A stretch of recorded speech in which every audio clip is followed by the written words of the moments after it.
कार्तिक महीने में दीपदान की सबसे अधिक महत्वता कही गई है। जो व्यक्ति दीपदान करता है वह अपने और अपने पूर्वजों को परम सुखों की अनुभूति कराता है। आप सभी इस कार्तिक माह के अंतिम दिनों में अगर 365 बत्ती का दीपदान कर लेते हैं तो यकीन मानिए भाग्य की रेखाएं स्वतः ही चमकती हैं और दुर्भाग्य दूर होता है। एक व्यक्ति भी करता है ना यह कार्य तो पूरा परिवार सुख पाता है। इसकी क्या विधि रहती है, बाद में इन सामग्रियों का क्या करें, कैसे सरलतम तरीके से इसे बनाया जा सकता है, किस तरह इसका विधान है, बाद में बची हुई बत्ती, तेल और जो आपने दीपक लिया है उसका क्या करना है, इस वीडियो में पूरी जानकारी मिलेगी। कब कैसे लगाएं, किस तेल का दीपक का कैसे इसको प्रयोग करें, पूरी जानकारी है। वीडियो ध्यान से सुनिएगा ताकि आपको संपूर्ण रूप से जानकारी प्राप्त हो। कई भक्तजन दिन भर प्रभु का गुणगान करते हुए रुई से भी 365 बत्ती बना लेते हैं। अत्यधिक शुभ और श्रेष्ठ है, परंतु समय का अभाव रहता है। कोई दिक्कत नहीं, आप इस तरह से बाजार में मिलने वाला कच्चा सूत ला सकते हैं। निरंतर प्रभु का गुणगान करते हुए ओम नमो भगवते वासुदेवाय श्री शिवाय नमस्तुभ्यम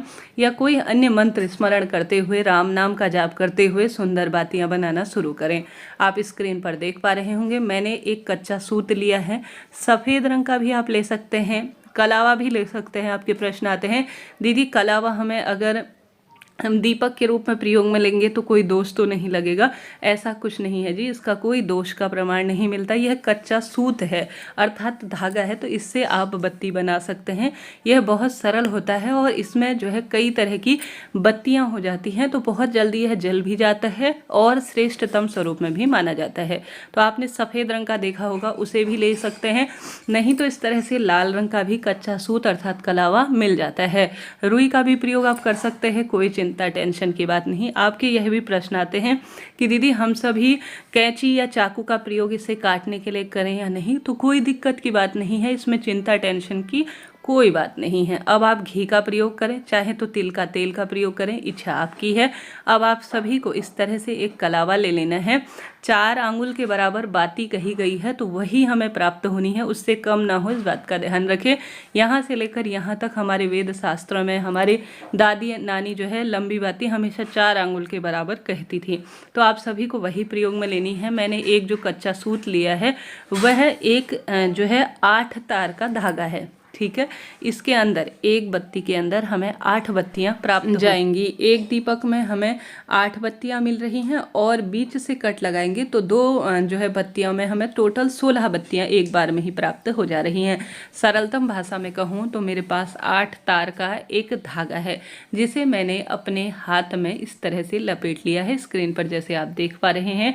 अब एक तार के अंदर अर्थात एक बत्ती के अंदर 8 हैं, 20 से कट करूंगी तो 16 बत्तियां एक बार में ही हमें मिल जा रही हैं। साथ के साथ अगर मैं पूरी बत्तियों को काट लेती हूँ, अपने हाथ में 23 बार में लपेट लेती हूँ तो मुझे टोटल 368 बत्तियां प्राप्त हो जा रही हैं और मुझे 365 की इसमें आवश्यकता है। 3 इसमें ज़्यादा हैं, अधिक हैं, तो उन्हें मैं निकाल लूँगी अपने हाथ से और साथ के साथ उसी में इसे बांध दूंगी ताकि यह बिखरे नहीं।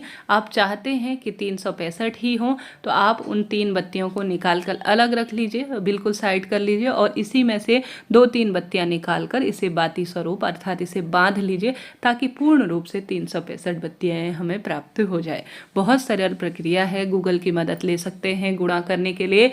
अगर आप सभी स्वयं पढ़े लिखे हैं तो बड़ी आसानी से इसे गुणा कर लेंगे। स्क्रीन पर भी दिखाया गया है मैंने कैसे इसे जो है गुणा किया है। 8 तार का मेरे पास जो कच्चा सूत है वह मैंने लिया है, उसे मैंने अपने हाथ में जो है 23 बार लपेट लिया है और बीचों बीच से उसे कट कर लिया है, तो मुझे जो है एक बार में ही 8 बत्तियां मिल जा रही हैं। काटने पर अगर दोनों साइड से, हथेली के इस साइड भी उस साइड से, तो 16 बत्तियां एक बार में ही प्राप्त हो जा रही है। तो मैंने 16 गुणा 23 किया हुआ है, तो ऐसे मुझे 368 बत्तियां मिल जा रही है। 3 एक्स्ट्रा हैं तो उसे मैं बांधने के काम में ले लूँगी और इस तरह से 365 बत्ती का दिया मुझे आसानी से प्राप्त हो जा रहा है। तो स्क्रीन पर आप देख पा रहे होंगे इस तरह से आपको 365 बाती के दीपदान का जो है प्रावधान बनाना है, सरलतम तरीके से इसे करना है। अब आपके प्रश्न आते हैं कि इसे हमें कितना बनाना है। आप अपनी इच्छा शक्ति सामर्थ्य अनुसार 365 बत्ती का जितना चाहे उतना दान कर सकते हैं। सबसे पहले बारी आती है तुलसी माँ के समक्ष। स्क्रीन पर आप देख पा रहे होंगे मैं तुलसी माँ में दीप दान कर रही हूँ, क्योंकि तुलसी माँ में कार्तिक महीने में सबसे अधिक फल मिलता है दीप दान का। पूरे 365 अर्थात साल के जितने भी दिन होते हैं वह 365 होते हैं, ठीक है। तो आप सभी किसी कारण से मासिक धर्म, सूतक पातक की स्थिति के कारण या कार्तिक महीने में भी कोई ऐसी दिक्कत हो गई है जिस कारण से आप मासिक धर्म का हो या कोई भी समस्या हो दीप दान नहीं कर पाते हैं, तो 365 दिनों का भाव करते हुए कि मैं 365 दिनों का भाव कर रही हूँ और यह दीप दान कर रही हूँ, ऐसी प्रार्थना करते हुए आप सबसे पहले तो तुलसी माँ के समक्ष करें। उसके बाद बारी आती है पीपल। संभव हो तो आप ज़्यादा से ज़्यादा 365 बत्ती का दीपदान कर लीजिए, नहीं तो 2-4 भी आप 5 कम से कम लगा लेंगे तो भी आपको साल भर के दीपदान का फल मिलेगा। अब आप सभी को यह प्रक्रिया बता दूं, उसके बाद अन्य जानकारी दूंगी। जैसे कि कई लोग इसे इस तरह के नारियल में प्रयोग में लेते हैं, नारियल को काट लेते हैं, इसके अंदर तिल का तेल आप ले सकते हैं, घी का भी प्रयोग कर सकते हैं, कोई चिंता टेंशन की बात नहीं है।